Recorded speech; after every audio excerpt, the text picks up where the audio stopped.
Gracias también al maestro Marcos Pérez Esquer por acompañarnos esta mañana en Contexto para poner un poco de luz, para hacer algunas lecturas sobre esta decisión del presidente de sí o sí adscribir la Guardia Nacional a la Secretaría de la Defensa Nacional. Mi estimado Marcos, gracias como siempre por tu generosidad y por aportarle luz a estos temas tan importantes. ¿Cómo estás? Buenos días. Muy buenos días, Jesús. Qué gusto saludarte.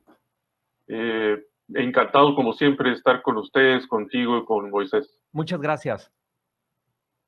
Moisés. ¿Cómo ves, Marcos, la propuesta del presidente a la luz de la discusión nacional sobre militarizar el uso de la fuerza pública?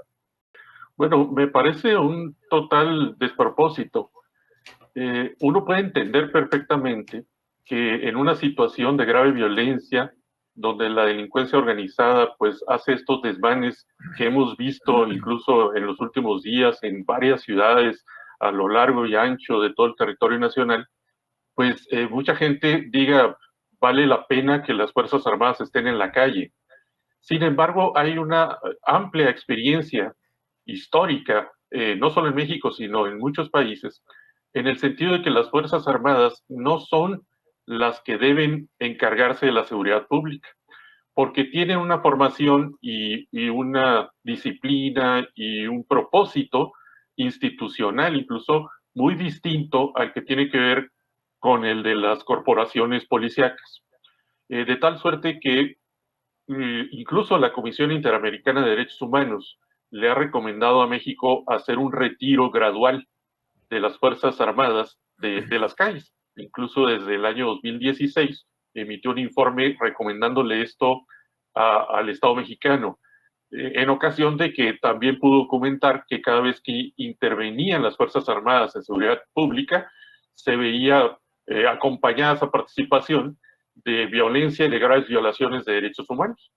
Entonces, por esa razón, no solo a México, sino a toda la región, la Corte Interamericana de Derechos Humanos le estableció unos criterios estándares, conocidos como los estándares internacionales en materia de participación de Fuerzas Armadas en seguridad pública, donde se dice que esa participación debe ser muy extraordinaria, excepcional, pues, debe ser regulada por la ley, debe ser fiscalizada por la sociedad civil, debe ser complementaria de los cuerpos civiles y debe ser subordinada, es decir, subordinada a un mando civil. Todo esto, pues, no ha ocurrido en México. No obstante que la Constitución establece, por un lado, en el artículo 129, la prohibición de que las Fuerzas Armadas participen en otras tareas que no sean las de estricta conexión con la disciplina militar en tiempos de paz. Por otro lado, cuando se crea la Guardia Nacional, apenas en el año 2019, se establece ahí que se trata de una corporación civil, que tendrá mando civil, pero que para echarla a andar se compondría de efectivos traídos de la Policía Federal, que se extinguía, y de efectivos de la Sedena y de la Marina.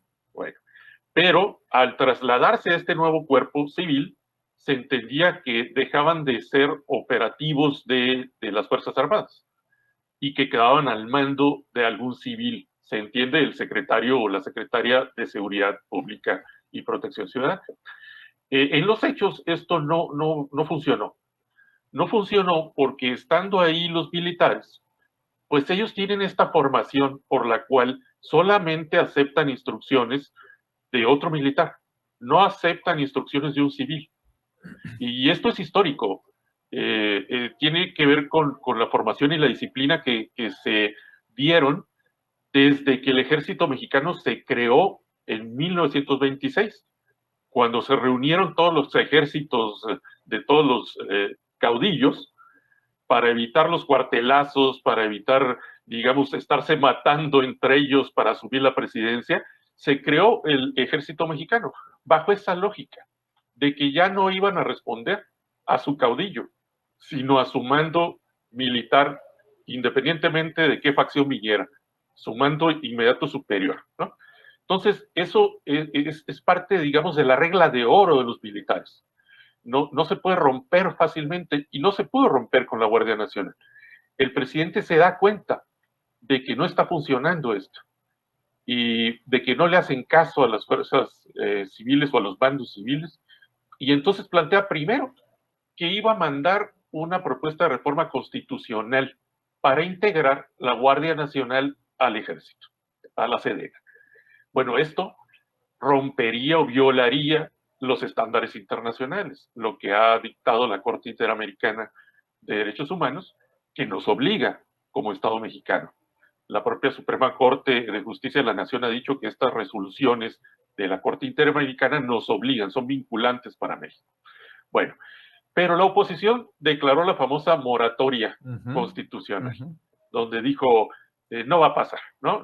Ustedes no tienen los votos, no tienen las 2/3 partes, y así como la reforma eléctrica, y así como seguramente ocurrirá también con la reforma electoral, pues esto no va a pasar.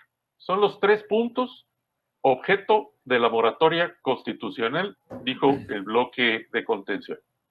Bueno, dicho esto, el presidente se da cuenta de que no prosperará esa propuesta, entonces dice que va a integrarla de otra manera, ya sea mediante un acuerdo, dijo un día, y a los 2 días dijo, o ya sea mediante una reforma legal. Bueno, ambas cosas serían inconstitucionales. El acuerdo, pues ni se diga, porque un acuerdo del presidente no puede ir ni sobre la ley y mucho menos sobre la Constitución. Si el presidente mediante un decreto integra la Guardia Nacional al Ejército, pues eso automáticamente viola el artículo 21 de la Constitución, que establece que la Guardia tiene un mando civil, que es una corporación policíaca civil. Y si incluso reforman la ley de la Guardia Nacional y o la ley orgánica de la Administración Pública Federal para hacer eso, pues esas reformas legales también irían a contrapelo del marco constitucional. Entonces operarían, ya sea contra el acuerdo o contra la reforma legal, pues los amparos de las organizaciones civiles que tienen en su objeto social pues el cuidado de la seguridad pública o el estudio de la seguridad pública, etcétera, y también otros poderes e instituciones autónomas del Estado mexicano podrían interponer controversias constitucionales.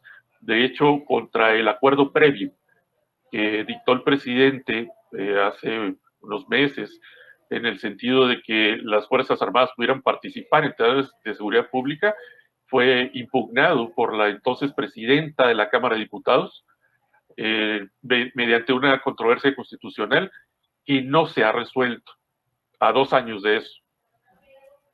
Por lo tanto, yo creo, para cerrar esta primera participación, que el presidente pudiera estar apostándole a eso, a emitir un acuerdo o una reforma legal que sabe que se va a impugnar, pero que quizás se tarde tanto la Suprema Corte en resolverlo, que él habría terminado su gestión con el modelo que implementó, ¿no? Me parece que esa podría ser su intención.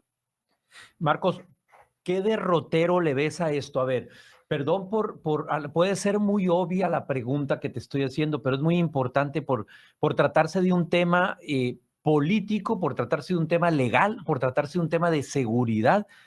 ¿Cuáles las consecuencias de esta decisión que está tomando el presidente? Por un lado, es decir, de ser el caso de pasar esto como así, porque no me vengan con aquello de que la ley es la ley. Si ustedes no me lo aprueban, yo lo voy a hacer, ya sea por acuerdo, ya sea por decreto. ¿Cuáles las consecuencias y cuál sería el derrotero que pudiera tener? ¿Pudiera la Suprema Corte de Justicia, por ejemplo, podría echar abajo esta decisión? Sí, desde luego la Suprema Corte la podría echar abajo.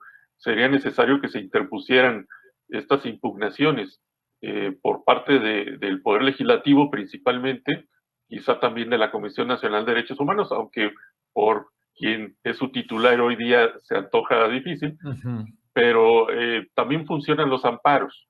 Yo le tengo incluso más fe a los amparos que pudiesen interponer organizaciones de la sociedad civil, porque ni siquiera tienen que subir hasta la corte, sino que pueden acudir a cualquier juez y un juez podría dictar alguna suspensión incluso de ese acuerdo o de esa reforma.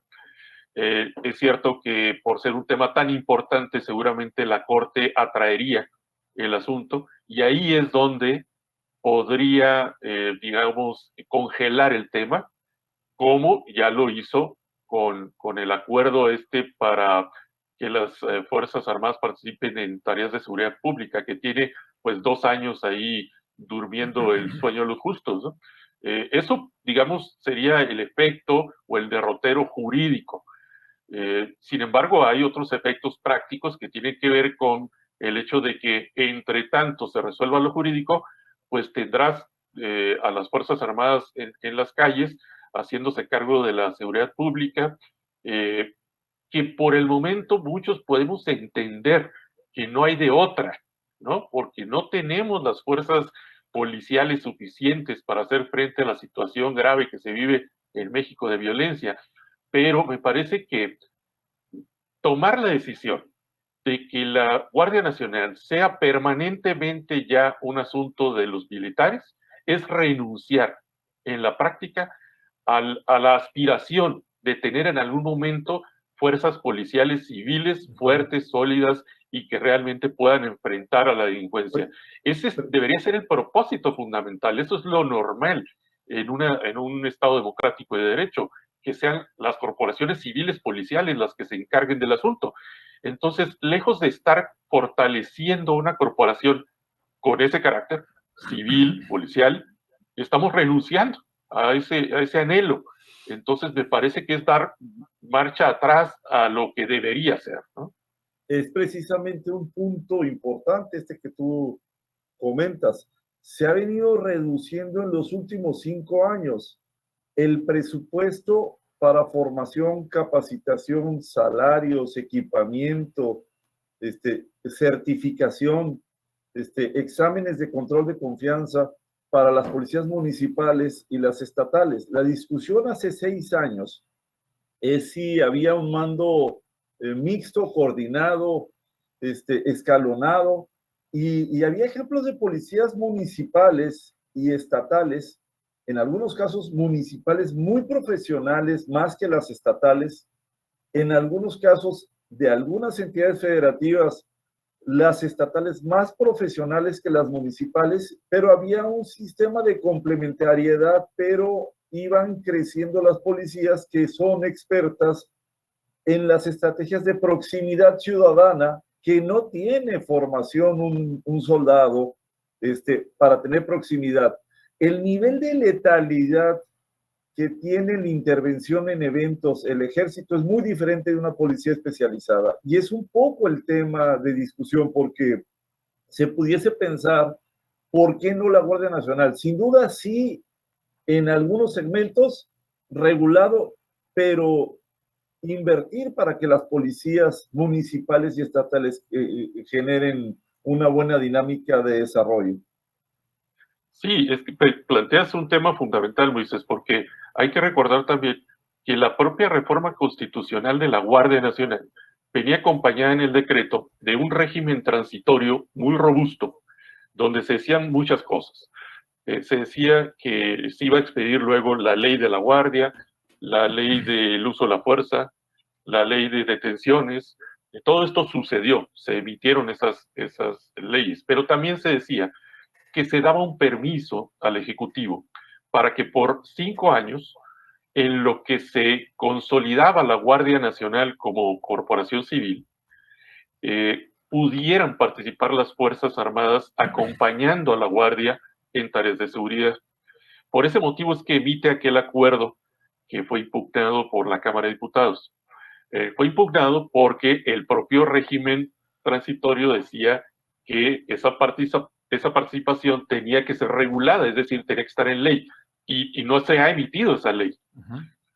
Entonces se estaba invadiendo facultades. Bueno, pero también se decía en el régimen transitorio, en esos 5 años se va a consolidar la Guardia Nacional como ente civil, y a la par se van a consolidar las corporaciones estatales y municipales con financiamiento, con capacitación, con equipamiento. Es decir, se trataba de un plan muy integral plasmado ahí en el régimen transitorio, para que transitáramos a una situación en la que en 5 años las Fuerzas Armadas se pudieran regresar a sus cuarteles y pudiéramos en ese momento ya tener una Guardia Nacional civil sólida y corporaciones estatales y municipales también sólidas y funcionando perfectamente en coordinación los 3 órdenes de gobierno.